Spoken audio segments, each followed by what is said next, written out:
Can't believe we're about to wrap season 2. Look Cheers. at us. Bottoms up. Bottoms up. Okay.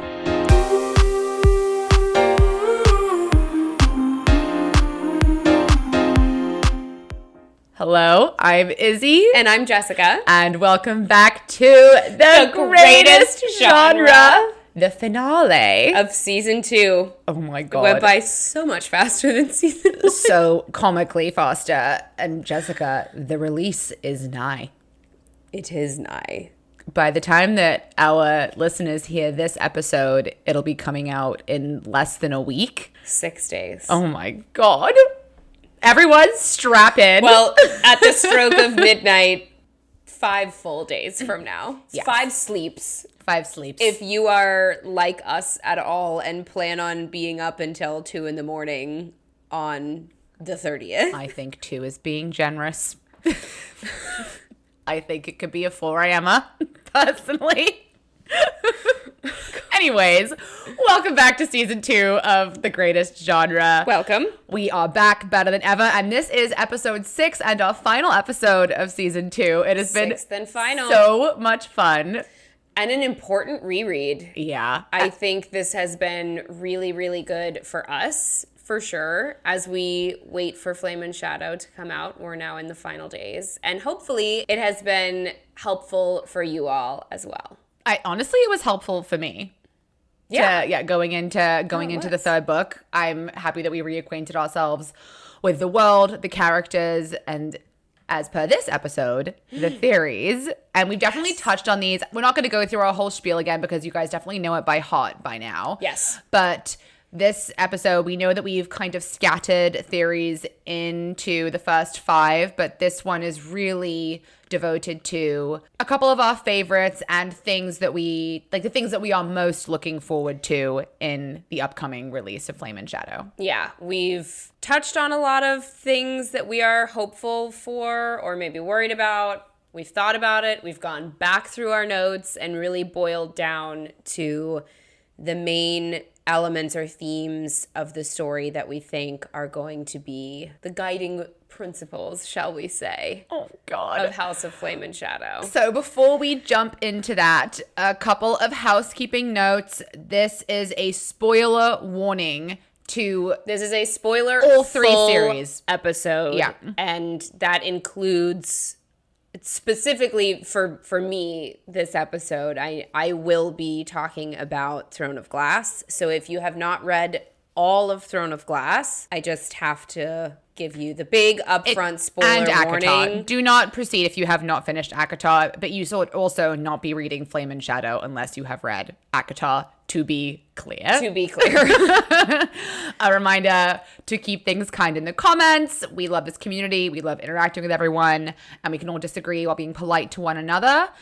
I'm going to plug those handles just once this episode because we're not going to have to do it again. We are on Instagram at @the_greatest genre, on Twitter at greatest genre, on TikTok at the greatest genre, and you can email us at thegreatestgenre@gmail.com. We are also on Spotify, Apple Podcasts, anywhere you get your podcasts. And then we do have... Including Overcast. Oh, yes, and I thought it was Outcast. That's a band. Overcast. I lied. Outcast. Outcast is a band, yes. It's a band. And then we have one more exciting announcement to make today. Hopefully in February, we have a big merch order on the way, and we cannot wait. We're going to be up on Etsy, I think, is how we're going to do this. Yes. Unless you live down the street from us, in which case we will just drop it off. Probably in the next 3 or 4 weeks, that should be available to everybody. We have t-shirts and sweatshirts. You do not get the burgundy ones we were wearing in episode one. Those are ours.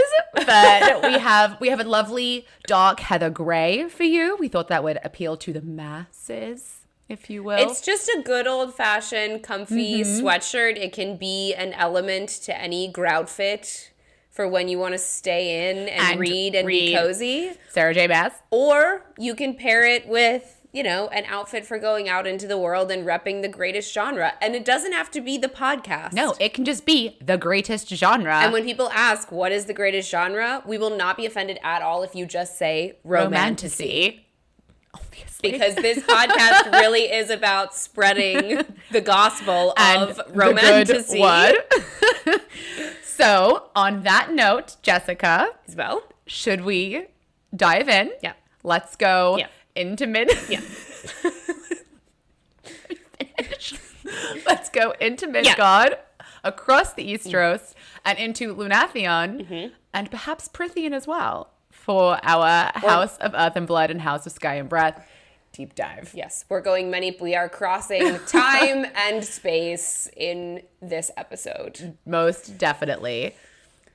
So, I think that we should start with the bloodlines and the Starborn Fae, and potentially what that means to both Bryce, Rune, and Rhysand, and how they all connect as it pertains to their ancestry, or so the theory goes. Correct, yeah. Absolutely. So, yeah, when I went back through and I looked over all of the notes that I had taken and listened back to some of the other topics that had sort of come up while we were recording our previous episodes, the sort of three pillars for me that I think are going to be really critical for the conclusion of the Bryce and Hunt trilogy of the Crescent City series kind of boil down to bloodlines and heritage history, the Dread Trove, and then as a bonus, I also think the theme or the element of Karanem is going to come back into play. I love that you found that. Because or should I say, hence the Throne of Glass spoiler at the beginning. You know what? You would find a way to make Aelin front and center we can't forget about her, okay? No one shall forget Aelin Galathinius whilst I draw breath. That is what I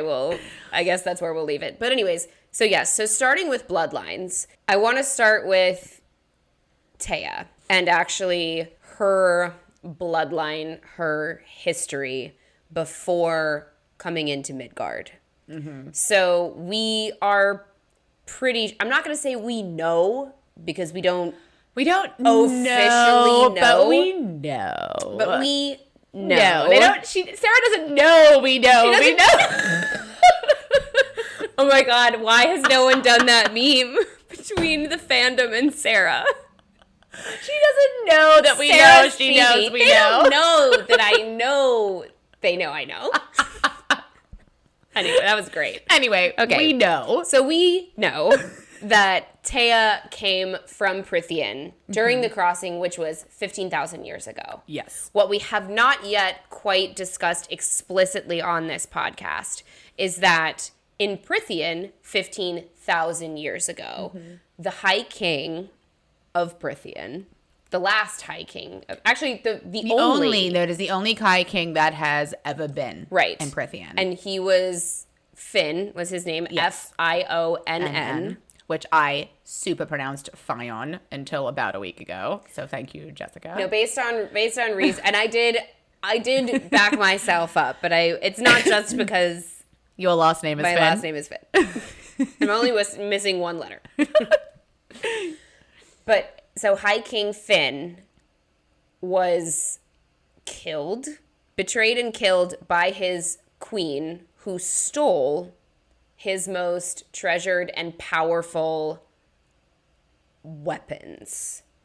The Dread Trove, or so we think. So the queen, as the Prithian lore tells the story, High King Finn and his queen fought the war against the Daglin. And this is the same war in which Menelaus, the sort of first great Illyrian warrior, stood and defended the Arch. That was all part of the same war. Mm-hmm. And we read about that in the Court of Silver Flames. Yes, all of this is kind of referenced briefly and vaguely for sure. And on purpose, I'm sure. Correct, in A Court of Silver Flames. Mm-hmm. So I think it's not a leap to put those pieces together. It was the 15,000 year gap that sort of lines up perfectly, that really made me think, okay, I think these are the same thing. I think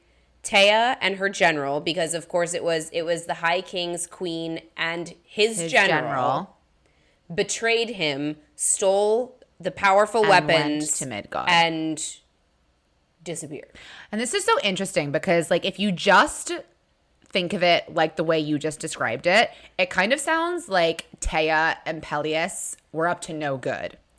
However, from what we learn about them throughout Earth and Blood and Sky and Breath, we realize that these were probably like the good guys. And Well, or at at least Taya was, which leads us to believe what exactly was King Finn up to. And that would also explain why Rhysand, when Amren is pushing him to become High King, hypothetically, of Prythian in Silver Flames, where he's very repugnant and resistant to that idea because of whatever reason we don't know. Right. And we know that Peleus turned out not to be a good guy. And from the Prythian lore side of things, the general that betrayed the king was really the king's general, and it was his closest friend. Where the conjecture comes into play, me with my imagination. This is where my imagination took over. So in my imagination, the Daglan are the Asteri. We know they tried to conquer. We know they tried to conquer a Fey world and failed. Which we believe is Prythian. Yes.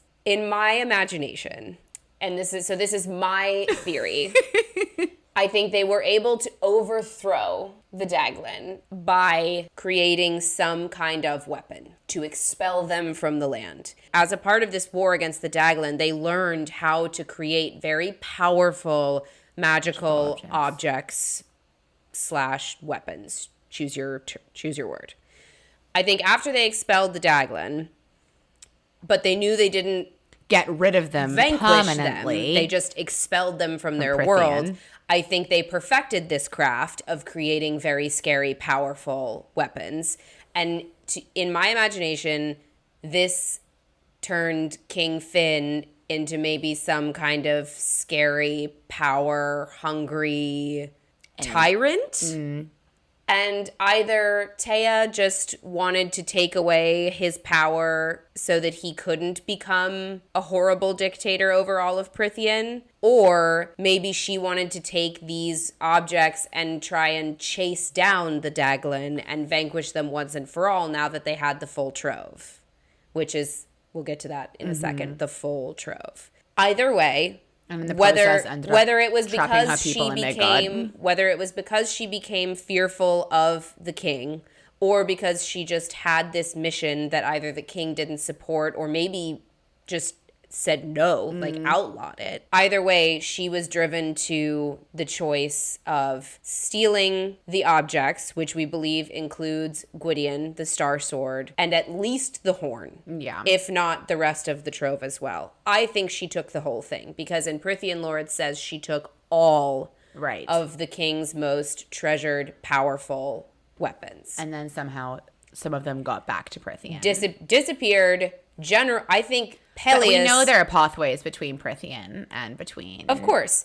I think Peleus was the one that killed King Finn, because I think Peleus was an evil, greedy, ambitious, horrible bastard from the beginning. And I think he saw an opportunity to kill the king so that he creates an opening for himself to maybe become king and help Taya, and maybe Taya will fall in love with him, marry him. Obviously, that didn't happen. He ended up going after her daughter instead. Right, because he was just chasing the royal bloodline the entire time. Right. So that's my theory about now, Taya's origins. In your imagination... Yes.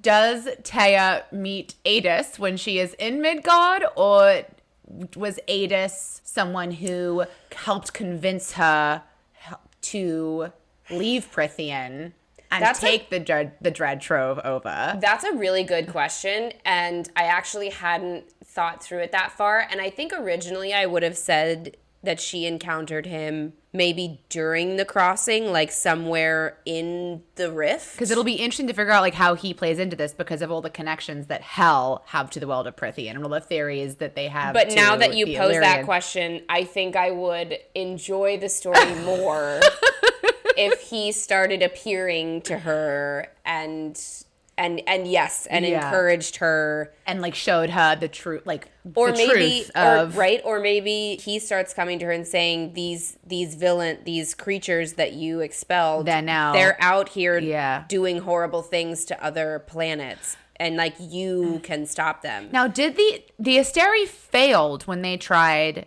to conquer Hell? So he's been tracking the Asteri and the Princes of Hell have been very in tune as to what and where and what the Asteri are doing. Yes. So I think that is how Taya ended up coming through the rift, which happened, according to Midgardian history, 15,000 years ago. Right. Same exact time within Prithian lore that the queen betrayed the king and disappeared with the magical objects. I'm just saying. It's a hell of a coincidence. No, I think that you're maybe not bang on, but you've got. I actually don't believe in coincidences, especially not in the MAASVERSE, especially not in the romantic genre. So I believe that is Thea's lineage, and if it is true that the High King sat in what used to be the Dusk Court, like if that was his seat of power, then it sort of brings all of the Dusk Court theories full circle. That was when the Dusk Court ceased to exist because the queen and the general fled and the king had died. And in case people who are listening aren't familiar, there are a lot of theories out there that the island, that the prison in Akatar, that island is the remains of what was once the mighty Dusk Court. And if you have read A House of Sky and Breath and A House of Earth and Blood, you will know that there are countless clues that a certain Bryce Adelaide Quinlan has connections to said Dusk Court that is no longer in existence. So that's all very fun. Right. So Taya has come through the rift. She has brought a whole bunch of magical objects and weapons with her. I think it stands to reason that she may have recruited, she obviously recruited a lot of Fae to come with her. Oh, yeah, for sure. Somehow. So, because this was the crossing. It was the crossing. The crossing. And we know that is the root of the Fae. I think she may have also opened the rift using the horn. And I think and I'm doing this in my imagination right now, because if Adis did come to her and they started ideating about ways to take all of these weapons and chase down the Daglan, the Asteri, I think they would have come to the conclusion that first she would have to open up a portal to go where they were. It's funny because I always thought that the Asteri had something to do with like luring Fae into Prithian. Well, that's their version of the story. That's very true. But we also know that the Asteri have been known to impersonate other people before. That's very true as well. And it's all very murky. It's all very murky and obviously on purpose.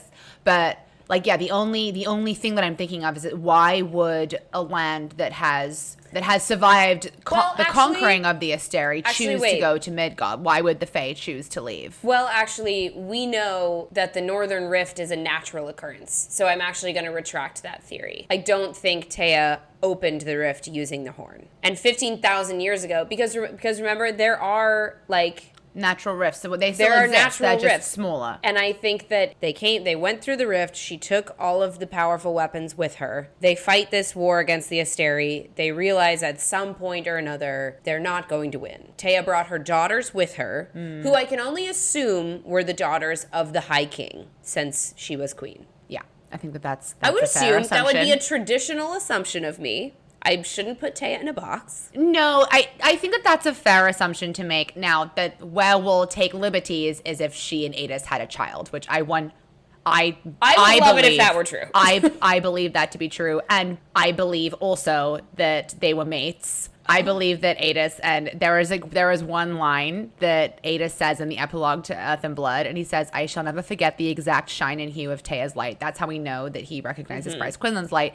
It is still a song in my blood. And oh my God, I have Song in My Blood. Does that, first of all, it kind of sounds like Karanem, which you mentioned before, but I don't think that's what that, I just think that is like what mates feel for each other.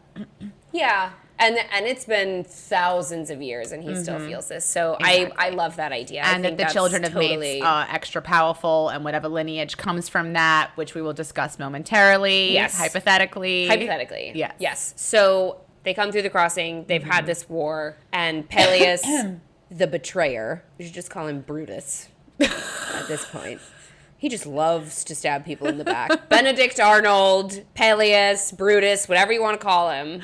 That guy. I actually love that. Pardon my French. Peleus, a.k.a. Brutus. Continue. Betrays Taya. And I'm pretty sure he did it because he realized that she was never going to give him the time of day. So he betrays Taya. And takes her daughter, I believe, by force. And I think he actually, and then he divided the Fae forces because I think some of them followed him. They do. And I think that was the moment where Taya realized they were not going to be able to defeat the Asteri here especially either. As a divided front. So I think at this point, Taya and her other daughter, who is unnamed, I think she sent her daughter back through the rift with the trove, except for the horn. She kept them separate so they couldn't be used together. I think she separated them, sent them back through the rift so the Asteri couldn't access them, and I think she used all of her power, not dissimilarly from Aelin spending all of her power to forge the lock. I think she poured all of her power into one final blast of the horn to force that all of those natural rifts closed. Sounds like someone else we know in the Throne of Glass. You know? But that's a theme. I actually like where that's going. That's a theme that Sarah likes to use. Someone who gives it their all and ends up diminishing their own power. I think she essentially sacrificed herself. I like that. To close the rift, but not before having given birth to the love child of she and Adis, potentially. Which leads us to the bloodline after Thea. So that was kind of like the lineage of before Thea, and now we're going to talk about what happened next. So this all kind of started, you had mentioned it first, I think, and I had been turning it over more and more in my head. Was it in our Adis episode? I believe so. Yeah. But the bone carver in Akawar, that line when he's drawing I have it too. He's drawing 3 circles in the sand, and he's talking to Feyre. And he says, "Clever, that Fae warrior. Her bloodline is long gone now, though a trace still runs through some human line." When I first read this... You thought it was Throne of Glass. Well, when I first read this, actually, I was reading Akatar, and I hadn't read Crescent City or Throne of Glass. Oh, okay. So when I first read I thought it was the Archerons right away. When I first read it, I had no idea what to make of it at all. I was like, this guy is creepy and weird. Probably important, but creepy and weird, which is fine. But when I read Crescent City, and nothing made me think of that. When I read Throne of Glass, and we meet Elena, that was actually a connection to me. Going. I thought there are a lot of warrior queens in the MAASVERSE. When I thought of that line, "Clever, that Fae warrior, her bloodline is long gone now, though a trace still runs through some human line." I thought that was Dorian. Elena was Fae, and she was a powerful Fae warrior that everybody had forgotten about. But her magic still ran through the Havillard line. And so I always thought that the bone carver was talking about Dorian. However, I see it. No, I'm with you. I totally subscribe that it is. I have now changed Emma Quinlan. my mind, and I actually think he's talking about Taya. Because Taya is from Prythian, and the bone carver is imprisoned where Taya and King Finn potentially may have lived and ruled. Right. That is where he is now trapped. He also says, he references that Fae warrior could have been his salvation if not for the choices he had made. So maybe he decided not to go with her when she left. It's all very mystical and confusing and great. But I think that line does refer to Taya, and I think he knows that Taya had a third sort of offshoot of her lineage that now exists in a human bloodline, which is Ember Quinlan, and then, of course, Bryce. And you and I both subscribe to all the theories that Ember Quinlan is not telling us nearly everything that she knows about her. And I don't know if she knows about her own bloodline. I don't know if she does, but I think the Autumn King did. And I think that the Autumn King did. I totally believe that she and the Autumn King are mates. As soon as I read that, I was like, Ember and the Autumn King. Oh, yeah. I believe that they're mates. Oh, a rejected mating bond? Oh, Would yeah. love that. Totally. Well, I'm into it. I mean, he went crazy over her for sure. But I think she was a human.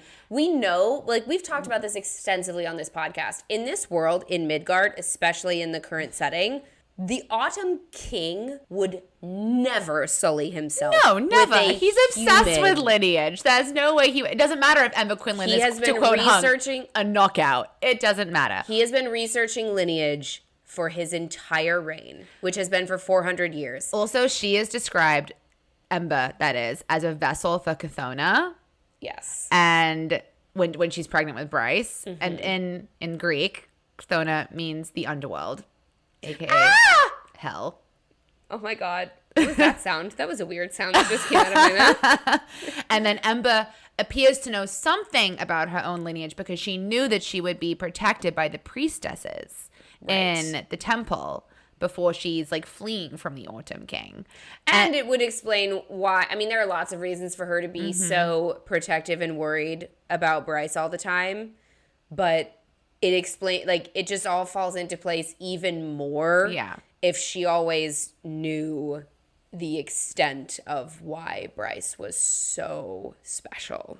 Also, like, Quinlan comes from Quinn, which means 5, and 5 is the 5th level of hell. Oh my God! It's Prince of the Chasm. Oh, you kept that quiet, didn't you? I was waiting for your reaction. I just love what Sarah does with her names, and like I totally subscribe to the very intricate theories that everyone I love going down a Reddit rabbit hole and reading it. It's incredible. But like when you strip things down sometimes to the barest of language and even like the barest of descriptions, like I think that it was last episode or maybe it was 2 episodes that you started like it was when we were doing the Autumn. No. It was when we were doing the Autumn King, and you started focusing on the scent of people. Oh yeah. And when you start breaking down the different scents and how they are described across the 3 different series, it actually just gets super exciting because you're like, this person has a scent mix between these 2 people, and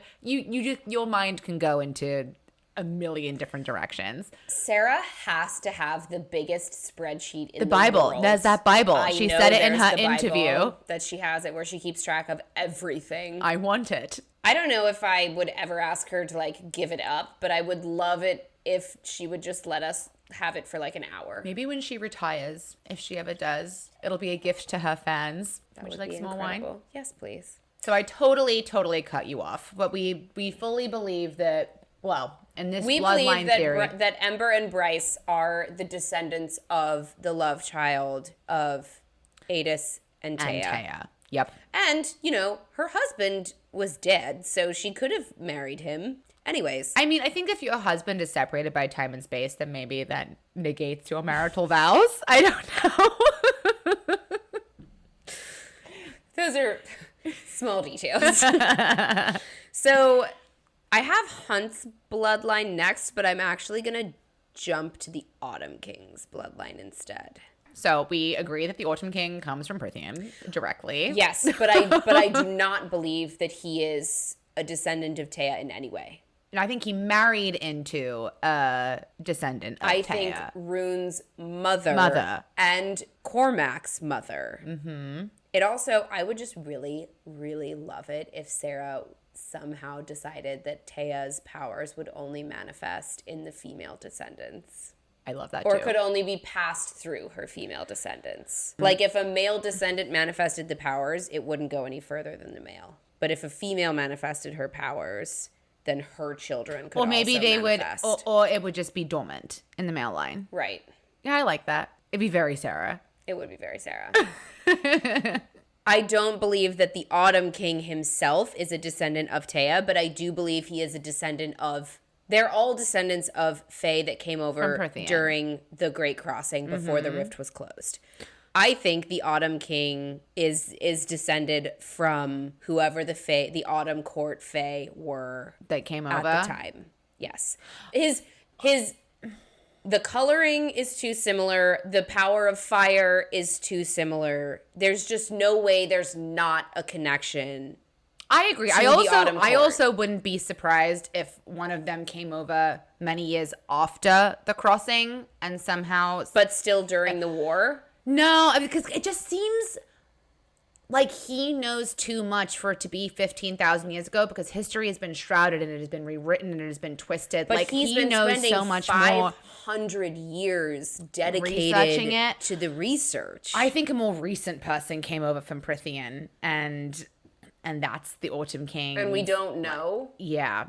It's all too exactly oh my God, do we similar. think he's one of the Vansera brothers who died? I don't know. Okay, that's what For those of you who are just listening, I did air quotes around because Baron is the oldest of all of the High Lords. And he's the first one who gave Feyre the drop of life. And we know that Baron knows things that he is keeping very close to the track. That's a theory that I hadn't considered yet, that the Autumn King may have been a late addition to Midgard.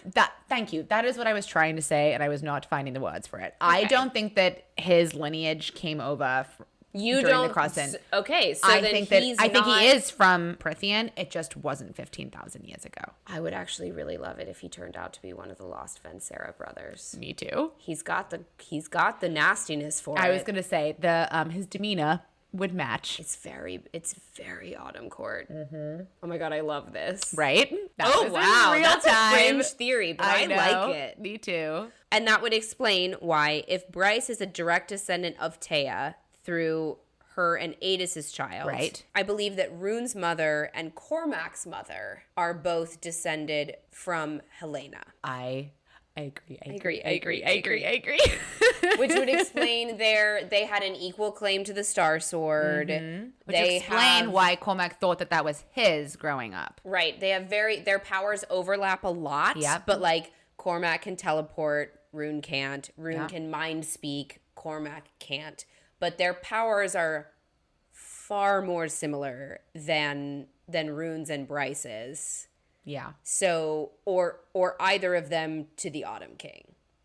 And you know that I actually don't think Rune is the son of the Autumn King at all. I do know. I understand. I don't know if I'm fully there yet, but I would love that to be true. And he and Bryce look nothing alike. Nothing alike. They're both like tan. And that's it. and we know that the Autumn King's seed is strong because Bryce looks exactly like him. And really nothing like her mother. But who does Rune look like, Jessica? Rune looks like Rhys. Which brings me back to my original theory. It all ties together, you guys. And I fully subscribed. I'm on board. So remember I said I think that Taya sent her other unnamed daughter back through the rift with 3 out of the 4 trove items. I believe that she hid them throughout Prithian and then hid herself in the Night Court. Her unnamed Taya's child. daughter. The one that we do not know the name of. Correct. I do believe that Taya's unknown daughter from her and Finn, not from her and Adis, because we don't even know if they officially had a child, although I believe that they did. I believe that her unnamed daughter was the full sister of Helena, whoever their father was. Yes, I agree with that. And I believe that the unnamed sister went back to Prithian. I totally agree. Hid all of the Dread Trove items, however long that took her to do. And this is a time of tumult in Prithian anyway. Yes. Things would have been confusing. Things would have gotten forgotten. You know, like societies are rebuilding. And I think it is her bloodline that runs through the High Lord of the Night Court, that lineage, not the Illyrians. I believe that she... I agree. I believe that she either married Rhys's father or grandfather or great-grandfather or whatever. But I believe that it is her powers that the High Lord of the Night Court, because that's sort of the signature power of the Night Court, the Night Court is the ones that have manifested in the Demati, the shadows. Now, so tell me this. Those who subscribe to this theory, and I am one of them, a lot of them have the overlapping theory that Rhys's sister is Rune's mother. What do you think? I want it to be true badly. I would love for it to be true because that would be... And it would explain the exact resemblance. That would explain the resemblance. I would love for it to be true. I think it's possible. Because we discussed this, I think, back in season 1 of The Greatest Genre. We were going through the episode where Tamlin tells the story of finding Rhys's... of going to try and save Rhys. We don't know the story There's with so how much Rhys's sister murkiness and there. his mother died. We don't know that story. And I think you and I both believe that they escaped, they didn't die. And now that we know that there are natural rifts that still exist where people can travel through, it's plausible she could have, in her moment of life and death need, opened one. Or it's possible that Tamlin went to a place where he knew that she could escape and took her there. We know that Ramiel is a portal. It's all possible. It's all possible. I would love for it to be true. Me too. And it would make sense because if Rhys's sister, if she was pregnant when she went through the portal, oh my God, it would have been about 50 years ago, right? Oh my God. No, I think it would have been Rune is about 75 years old, right? Rhys is about 500, but his sister came along a lot later. But when did she die? How soon before the Blight? So we know that... Because Amarantha... This happened way after the First Wars. Right. It was before the Amarantha, which was 50 years. Oh my God. I'm not and okay. And Rune's about 75 years old. And we know that Fae just don't reproduce just like that. It can take them years and years and years. So if she was pregnant when she went through the portal, oh my God, she would have had to get married pretty quickly. Oh my God. Like, not okay. And if the Autumn King is a late addition to Midgard and knew who she was. Oh my God. My own theory coming to bite me in the ass. And she went through and found him and was like, I escaped from Prithian, help me. And that's exactly what he's doing. Oh my God. Okay, we're drinking wine for those of you that are just listening. Wow, that was so fun. So bloodlines, interesting stuff. Yeah, well, so then there's the Avalon Fae, and I just want to touch on them quickly because there has to be a connection between the Avalon Fae to Prithian as well. Yep. I have very little to go on there. I actually have a couple notes on this, and I think that it is, again, shrouded in mystery. It's all very Arthurian. Well, it's very Arthurian. That's your comments earlier. It's great. I think that the Avalon Fae, yes, they probably have some kind of connection to Prithian, but like, I think that there's a connection to Terrasen as well in the Avalon Fae. They're ruled by the Stag King. Like the Stag, for those of you who have not read Throne of Glass, listening at your own risk, I mean, that is literally the symbol. It is Aelin's symbol. It is the symbol of Terrasen. Aelin rides into her final great battle on the Lord of the North, which is a great white stag. Yeah. And where they overlap is that both Prithian and the world of Throne of Glass, they both tend, if you were to, just read them at first, they are both set what seems to be a lot longer ago than Midgard. And we know that, well, we don't fully know because we don't know how time and space works in the MAASVERSE, but they are both set in the more traditional fantasy time. Prithian and Throne of Glass. Yes, and we know from various clues that Sarah, and actually evidence that Rune and Cormac both talk about this, that the Fae and Avalon, it's a much... They really subscribe to the older... They're very conservative. Yes, exactly. They're very traditional. They're very spiritual. And I can't remember if this happens when Bryce goes back to Prithian, but I think that there's an offhanded line where she's like, they dressed as though the Fae did in Avalon, and like the women wear gowns, the men and wear we know that they pants. don't have technology really, and at least that we know of in Midgard. Right. From Bryce's point of view, we know that it is not a place that she would feel comfortable because of the way that they treat women and just their lifestyle. It's much more kind of in keeping with that we know of Prithian and of Terrasen. Well, Prithian in particular, because we know the Night Court is not normal in the way that they treat their women in the world of Prithian. Valaris. Oh, we don't talk about the court. We don't think the case, the Court of Nightmares. I'm sorry, but I just can't let references to the Night Court, the largest territory in Prithian, where actually women are not treated well in 90% of the court. You're right. And doesn't care about the rest of it. Well, we know that he's been trying to change the Illyrian ways for about 500 years. Most powerful High Lord ever can't do anything. Okay, but from his own point of view, we're getting on a tangent. His own point of view. Tune in for season 3. We're going to reread Mist and Fury. We'll unpack all of this.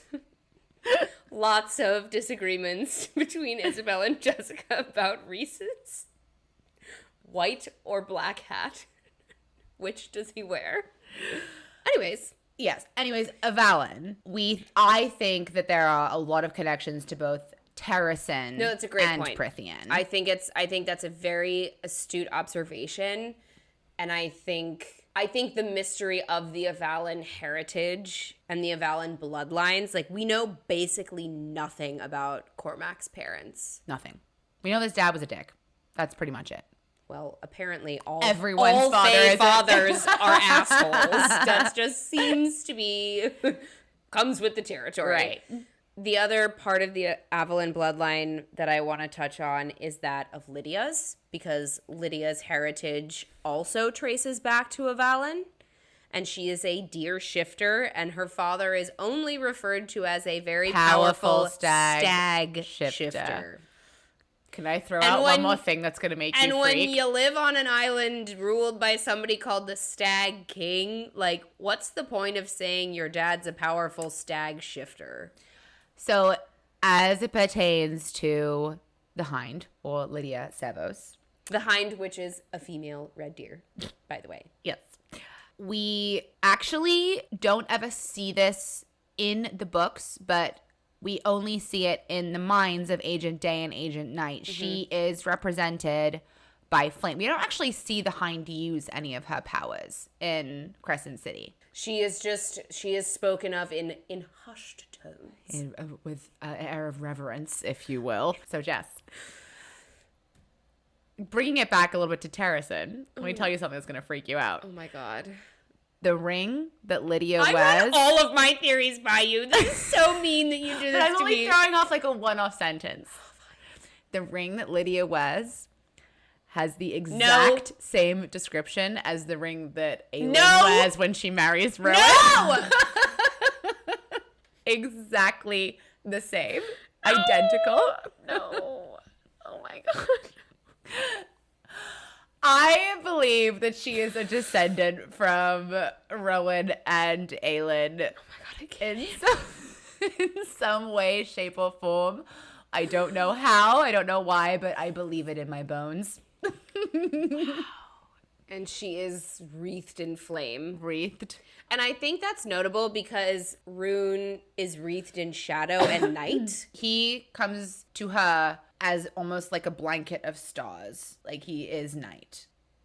We don't know what the flame means. Like in all the fan art we see of Lydia, she has some element of flame. She is associated with flame. And if you're going to be a descendant of Aelin. She also looks a lot like Aelin. She doesn't have the Ashriver eyes. But if she's a descendant of Aelin, she could. That's fair. Yeah. It doesn't have to be identical. It would have been a little bit of a giveaway. I like the idea that Terrasen could tie in, and Throne of Glass by extension could tie into the story that way without there being a direct third, face-to-face crossover. Yeah. The only other reason that I feel like somehow it connects, and I don't want it to fully connect because I like the idea. I like the idea that it's a completed series, but I don't think we can discount all of the clues that she leads, that a lot of these Fae have really similar abilities and characteristics to the Fae from the Throne of Glass world. Well, and you and I agree that the shifters in Midgard are descended from the Fae in the world of Throne of Glass. Or at least the Asteri somehow managed to do their weird, creepy breeding thing. Although, on that trail of thought, the only other character who shifts in a flash of light besides the Throne of Glass Fae, the shifters in Midgard, is Tamlin. And it's mentioned several times. And when Feyre changes form, there's no mention of light. And Tamlin basically looks exactly like Aedion. Except with green eyes like Rowan. Oh my God. We need to do more prep beforehand so we don't shock each other. Remember when you were like, this is going to be a quick one? Okay, so we've talked about all of the Fae-related bloodlines. The last bloodline that and I really think we don't know anything, but I think the third and final bloodline is Hunt. Yeah. We know that the Asteri bred Malachim, and they've honed the Malachim species over thousands of years. We don't know exactly what Patient Zero was for this. And you and I discussed this a little bit before we started filming this episode. The only other winged, feathery versus winged, leathery. The only other feathery winged creatures we've encountered are the seraphim in Prythian. And I think it's always worth, because we know that these worlds now do intersect. Well, and the Daglin were there, and the seraphim were a part of that war. I think that it is always worth seeing how they're so horrible. They probably captured a few seraphim and a few experimented on them and used them to experiment. It was probably terrible. No, but I agree, and I think that it's always worth calling out the similarities between species that we know in Midgard and their counterparts in Prythian, because now we know that these worlds collide. Right. And we know that we don't know, but we can be pretty sure that the Fae of Midgard come from Prythian. And so I think that it makes total sense to try and draw those comparisons now through that lens that we didn't have at the beginning of Earth and Blood. Yes. And so I think the Malachim potentially originating from Prythian, at least in some capacity, combined with maybe Fae bloodlines as well. I think that would all be on Hunt's mother's side. Obviously, the big question in Hunt's bloodline is who his father is. And the consensus seems to be that we're going to find out that it is Thur. Or at least... And I have no idea where the gods and goddesses of Midgard come from. Or at least a close descendant of Thur, or something of the sort. Well, because Hunt's power, while lightning is energy, it is also closer to the elemental power that we see from the Fae in Throne of Glass, although Tarquin's power is water. I always think that it's interesting when we come across a character whose abilities... And the Autumn Court is fire, obviously. Yes, who do not have... There's really no equivalent. And I always love that. There is no direct equivalent for... There's no precedent. There's no precedent for Hunt's power. Kind of similarity to anything else in Midgard that Hunt has is to the powers of a Thunderbird. But it's not the same thing because he can wield. I know. That's the coolest name ever. At will. Right. He doesn't have to channel first. Right. Exactly. He can summon it from the sky. And that is the main difference. Thor, Zeus. Exactly. And it kind of feeds into your notes that you have about the Quranum. Yes, let's talk about that. I have a lot of bullet points here now that I'm looking at it, but I actually think it's much simpler than that. I think, and I've mentioned this before, I think that Hunt and Bryce's powers being complementary of one another. When I first read it, I didn't pick up on it because I hadn't read Throne of Glass yet. On the reread, I was really feeling like Hunt and Bryce, to me, are very reminiscent of Aelin and Rowan in a lot of ways. Not just the fact that they can combine power. We know they're mates. They're mates, but they also found each other in a moment in their existence where they had been brought extremely low. Mm-hmm. Lower even than Feyre and Rhys. Oh, yeah. I would agree with that. Like, and Rowan had been alone for hundreds of years, really cut himself off from anything other than his blood oath to Maeve. Hunt had been existing the same way, cut off from everything. I agree with you on the Feyre front. I think that Rhys was going through it a lot. But he still had the inner circle. That he was separated from for 50 years. 50 years, not 200. Years to the Fae. Not that different, but it's a long time in anyone's book. But I agree with you. Yeah. Aelin in particular had just suffered, I think, in a very similar way to Bryce. Mm-hmm. Just had lost everything. And so if I didn't already love Bryce and Hunt, like, to sort of feel like I was getting that journey over again with a couple, it was very cool. But it didn't feel jaded to me. Like, it didn't feel repetitive. I just was it presents itself in a very, very different way. But I do see similarities in that couple to Aelin and Rowan. I do as well. And Aelin's so much younger, and she's bold, and she's impetuous, and she has this god characteristics that we kind of love about Bryce. The only note I have about that is that I think, is it not part of Bryce's power that she can kind of harness other people's it doesn't necessarily have to be him, because we know she can do it with Hypaxia. We think so, and that's what she got from the gate, because the gates are conduits of energy. Yeah. And Bryce has now kind of become a living gate. Maybe that's how she could go through the portal, because she has that energy now, but she also has the same power that the gate does to absorb and transfer energy, power. Remind me, when she is learning how to teleport, and that is, we know, is a Starborn gift. It is Starborn. Cormac teaches her how to do that. Yes. Does she need a charge up to do that? Yes. Okay, she does. Yes. That is, because we don't know if she would have been able to do all of this without making the drop in those very particular circumstances. Correct. I believe it was fated. And of course it was. Of course. But okay, that's a good note. Yes. So I think that the fact that Bryce and Hunt, and then when they're fighting on the reread, when they were fighting together against the Underking's shepherd, and they can combine their powers, it was very Heir of Fire, Aelin and Rowan combining their powers to fight off the Valg, which was very cool. And so we know that mates can also be Karanem. And I did want to make a little note, because me being my weird language nerd self that I am. So, Karanem. Oh, tell me, where does it originate from, Jessica? It originates from Irish Gaelic, which we know is different from Scotch Gaelic. And it is, I don't know this for sure, but I would imagine that Sarah drew inspiration for the name of this bond from the Irish Gaelic phrase or concept of, and I watched videos on how to pronounce this, but now I've had about a glass of wine. So it's Anamchara, but it is spelled Anamcara. So basically the reverse. Okay. Karanam. Okay. Anamchara. And the Celts believed that a person's soul actually kind of radiated around them, almost more like an aura.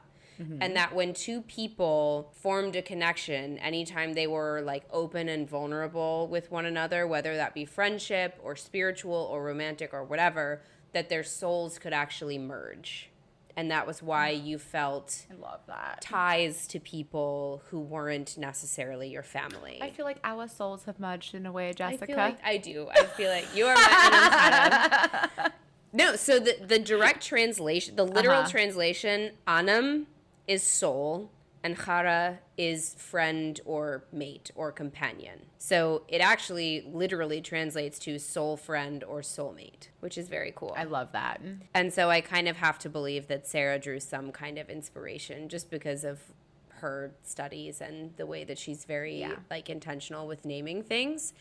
And so I think the fact that Bryce and Hunt can do this with their powers is going to be a very significant element of the final stand against the Asteri. I cannot wait for the final battle. And I think it actually may come into play in order to either overcome the halo on Hunt's brow.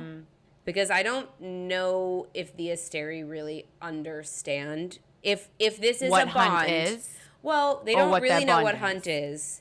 But if this is a bond that is a form of Karanem, Yeah, I don't think it's magic that the Asteri fully understand. I would agree with that. And all of the Asteri's power is sucked from somewhere I think there is a else. lot that the Asteri don't understand. Well, they're like the Valg in Yeah. that they are parasitic. Exactly. None of the power that they wield is their own by natural law. So I think that this Karanem and this mating bond combined between Bryce and Hunt is going to be key in freeing him from the hold of the Asteri. I think that Bryce is going to uncover the full scope of her powers in Prithian. Yes. And here's another question for you. Just start it out. Are we going to get an Avengers Endgame scene where the don't- battle's going on Oh and my then all of a God. sudden they open up? on your left? Yeah. Do you think that ultimately Bryce will end up in Midgard, or do you think that ultimately she'll end up in Prithian? And by extension, her close friends and the Fae of Midgard. Because I've been thinking about it over the last week, and I've been reading all of the theories I'm online. very excited to see what and you say. and like there are a lot of people that think that this war in Midgard is basically going to destroy that world. And that's why Sarah is leaving all of the clues about the Dusk Court and about Bryce being like the next Starborn queen, the only since Taya, and that is going to be where she rules, is the Dusk Court of Prithian. And it's going to be that 8th court. And it all seems so far-fetched until you think about all the clues that Bryce is connected to Dusk, and we know that Dusk is connected to Prithian in I a way. think Bryce will have the choice. I love that. I hope that you're right. I think you're correct. I think that this final battle that will hopefully vanquish the Asteri forever. I'll just have a little top off. This battle that is going to hopefully lay waste to the Asteri for good. It will level Midgard.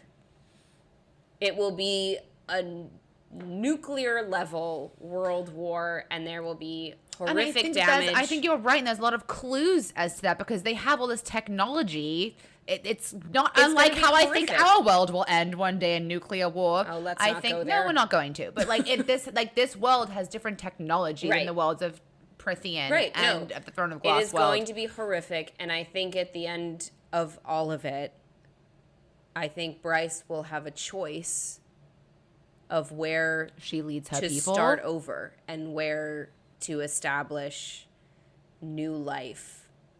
All I know is the only other reference to an 8-pointed star in the entire It's on the floor where the harp sits.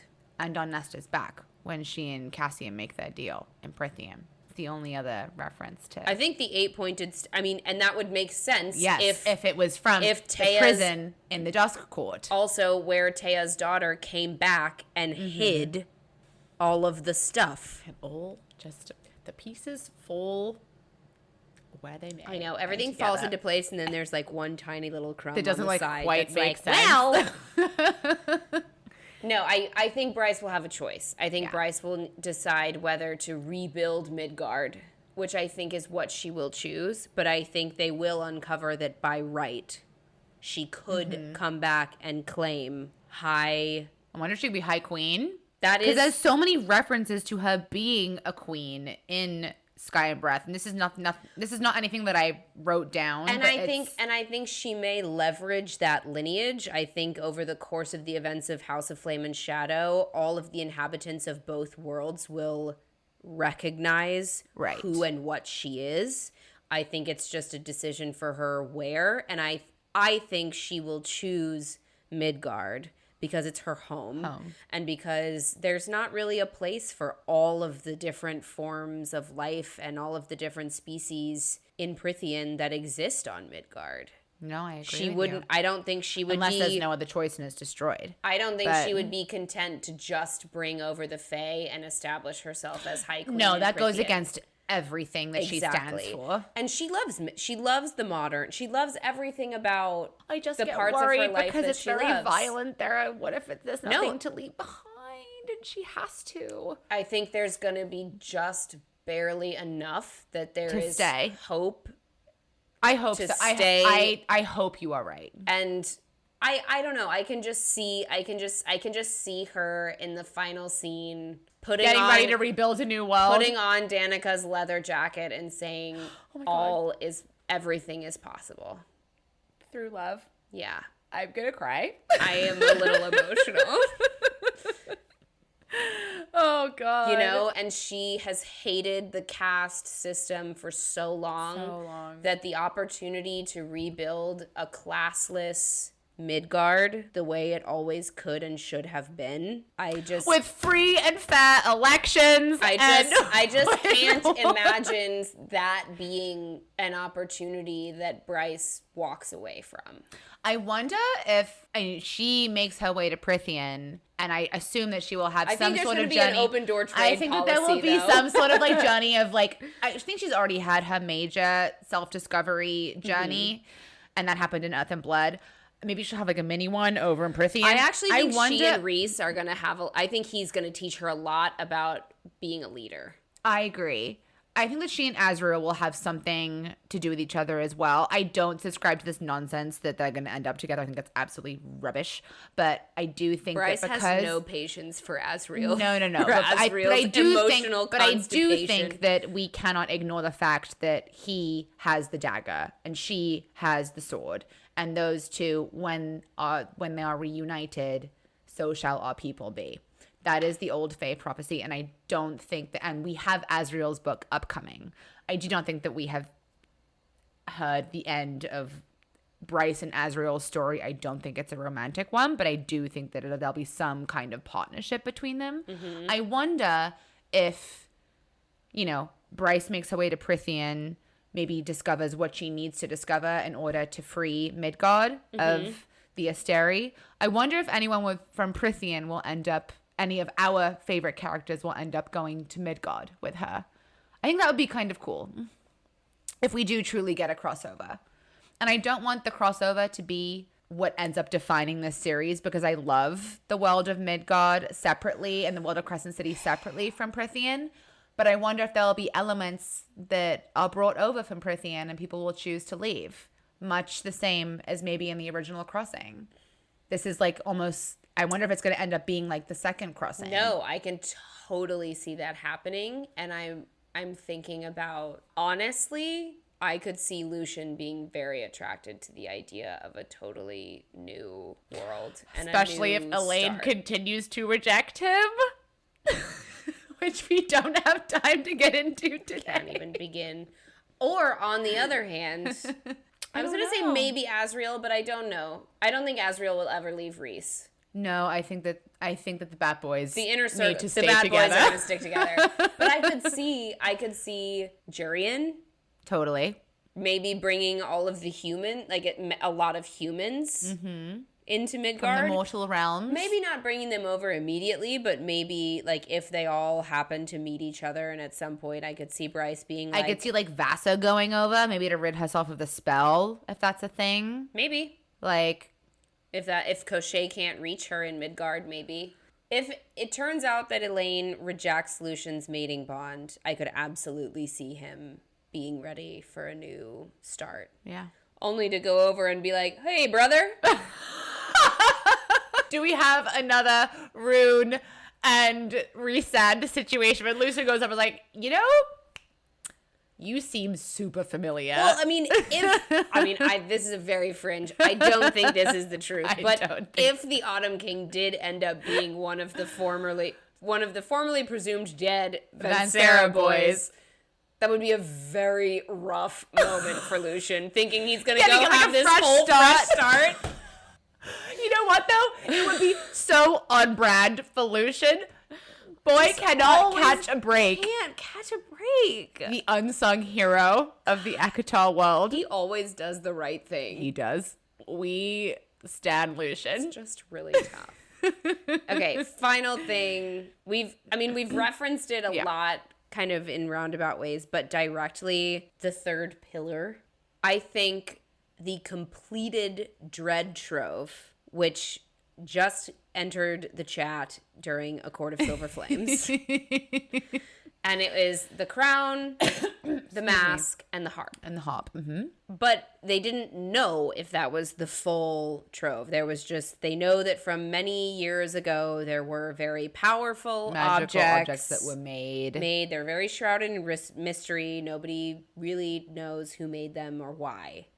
And they've been hidden. And the only evidence that we have that there is a fourth, well, there's a couple, is when we've discussed this before briefly, is when Nesta gets her vision from Lanthes, and there is a fourth object that is in shadow that she cannot fully see. Which would make sense if it were existing in a different world.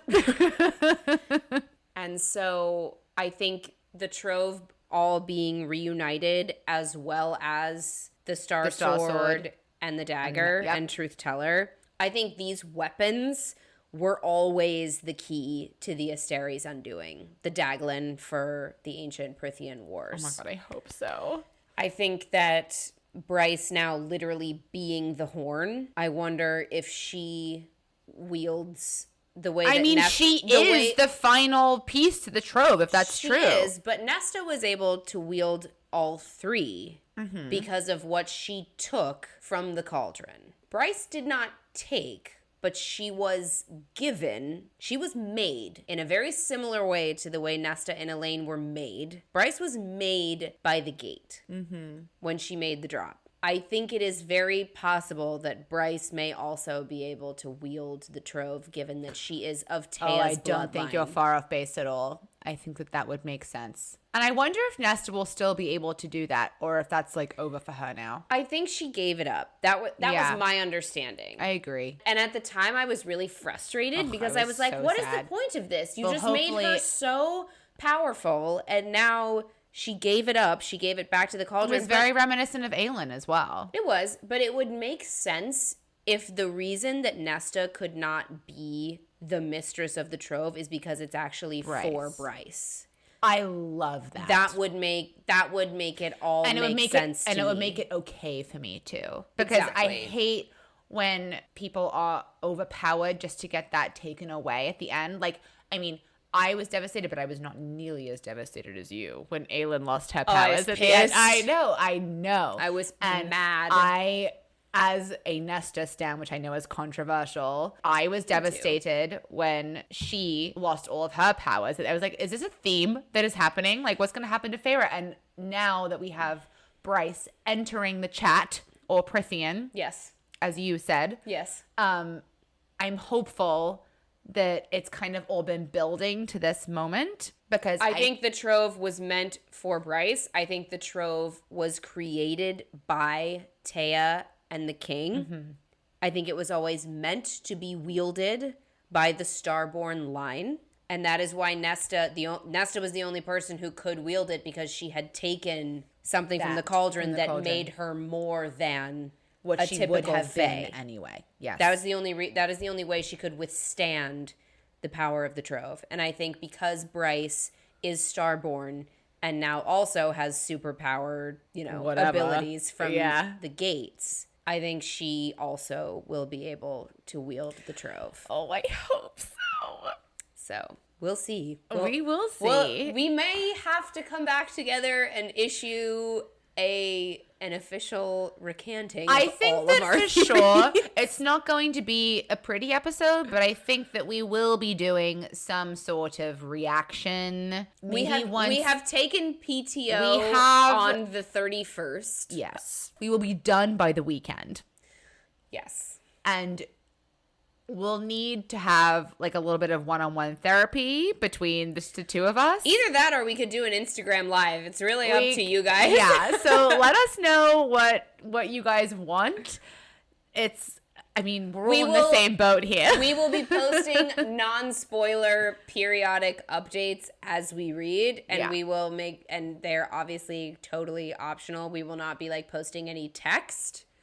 We will just sort of have a general barometer as to like how we are doing. Mm-hmm. And we're really all in this together, folks. I mean...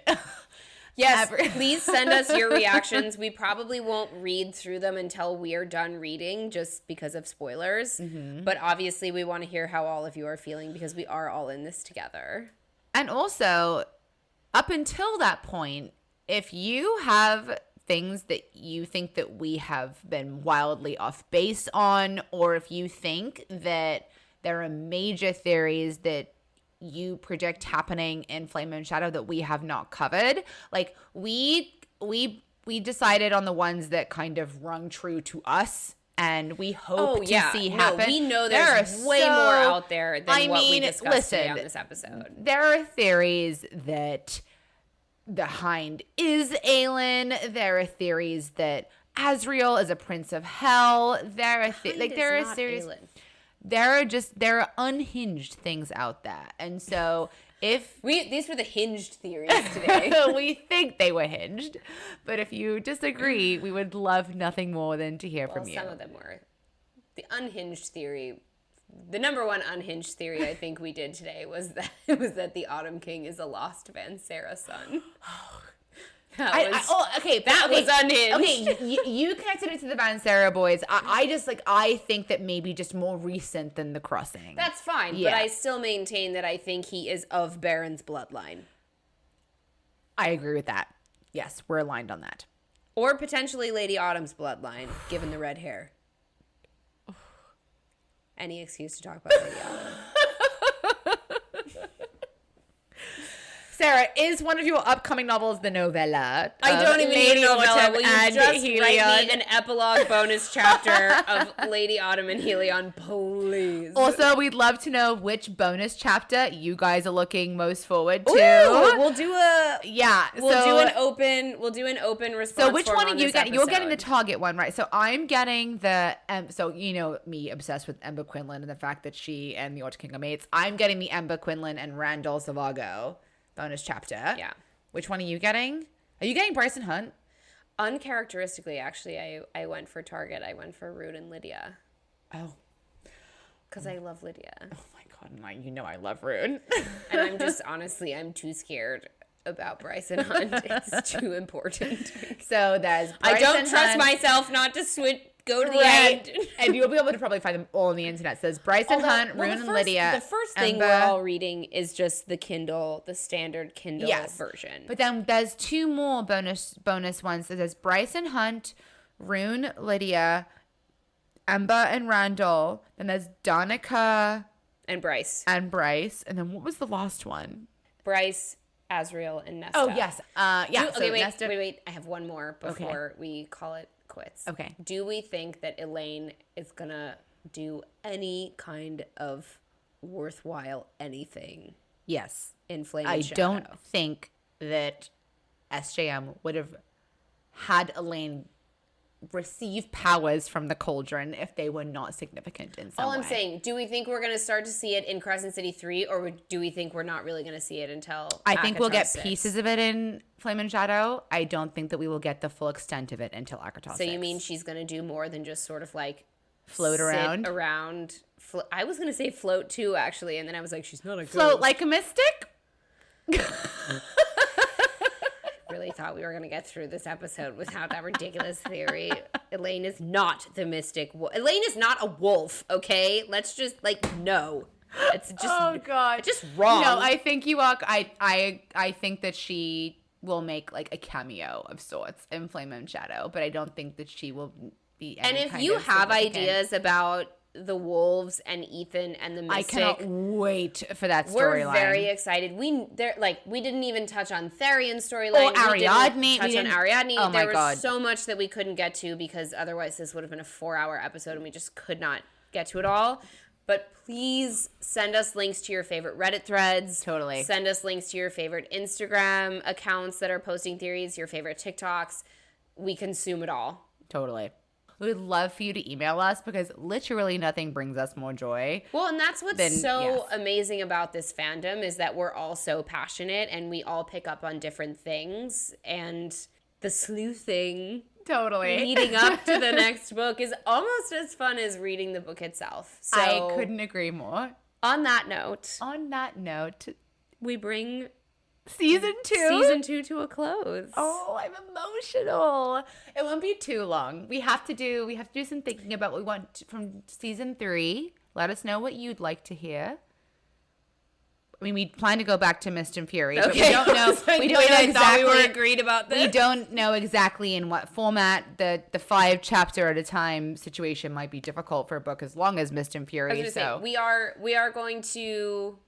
We will do a special reaction episode for HOFAS. Definitely. And that will be an extension of season 2. As you remember, we did a bonus episode after season 1 for the SJM interview. I think we're going to do a bonus episode for season 2 that will be a HOFAS reaction video. And then we will be returning to Prithian to continue our reread of ACOTAR because hopefully we will be getting the next ACOTAR novel. I am hopeful we will get it within this calendar year. I'm hopeful. Oh, I hope you are correct. I am hopeful. I remain hopeful. Hope springeth eternal. It does spring eternal. And so stay tuned. On that note, thank you, everyone. Season 2 has been such a blast. And happy reading, everyone. We are all in this together. And if none of your friends are reading these books, please feel free to DM us. We will respond. We're here for you. Everybody deserves to have someone that they can talk to about the trauma that you experienced reading an SJM novel, particularly in the last 200 pages of one. Isabel, thank you. Jessica, it's been a pleasure. It's been my honor. Oh, God. Okay, God. We love you all. We'll see you soon. Bye.